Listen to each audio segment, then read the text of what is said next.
A scorpion in the author's bed. The time was 2:30 a.m. on the morning of Tuesday, May 18th, 1965. The place, this writer's office in Miami. As was customary whenever a book was in progress, it was expedient to remain with it around the clock,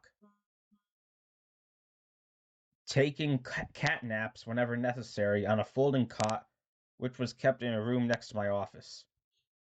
Jack Foley Horkheimer, one of my closest friends, was on the phone discussing a play he had written, which was currently being produced by several little theater groups around the country.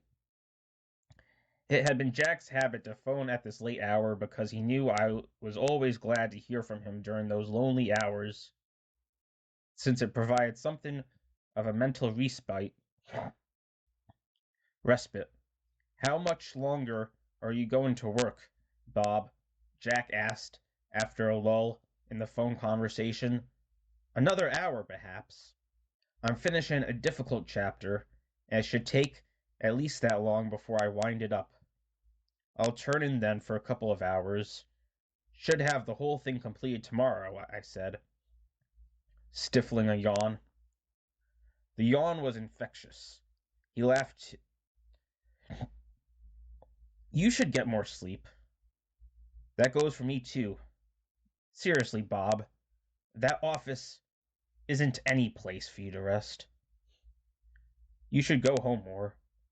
I intend to do that just as soon as I mail this manuscript off, I promised him. Well, I'll let you get back to work, Jack said. Good night. When I returned to my work again, I found myself able to plunge into it with renewed gusto. The break I'd taken during the time I'd talked with Jack was refreshing. At exactly 3:30, I had typed the last page of the chapter, stood up, and stretched warily. Although I would have liked to have driven to my home on Miami Beach, it was imperative that I get back to the book without wasting any time because it was going at a white heat then, and I didn't want to lose momentum. The half-hour drive home and the half-hour drive back would have meant a lost hour. At this time, I did not welcome the drive for more reasons than one. I was utterly exhausted, and it was about all I could do to drop across the cot and catch 40 winks.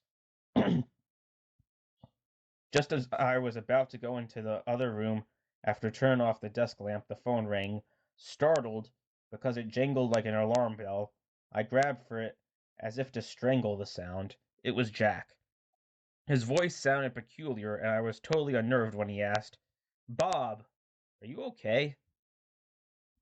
A strange feeling came over me, and I felt the breath catch in my throat.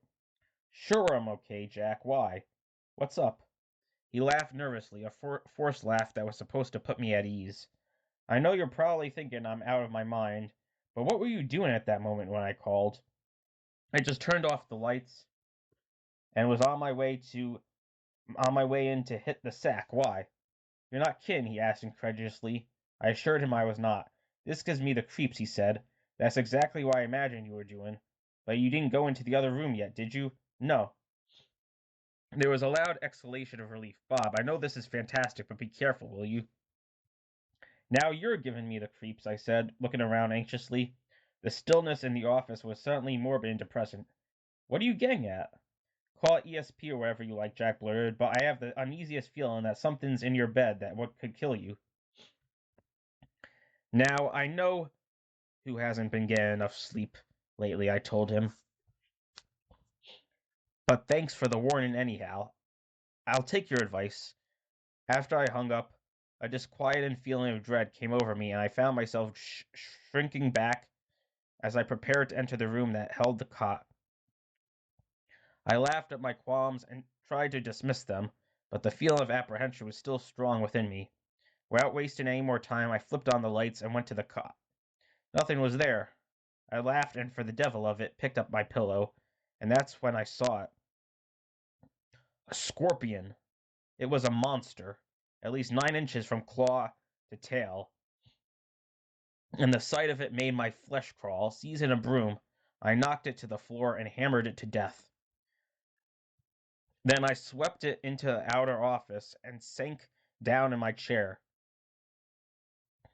My heart was pounding as I thought of the close call I just had, and mechanically I picked up the phone and dialed Jack's number.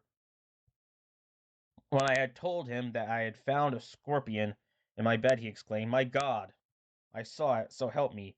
I actually saw it waiting to sting you." Call it extrasensory perception or whatever you will, but the fact is that this actually happened. How it was possible for Jack to envision this is certainly beyond human understanding.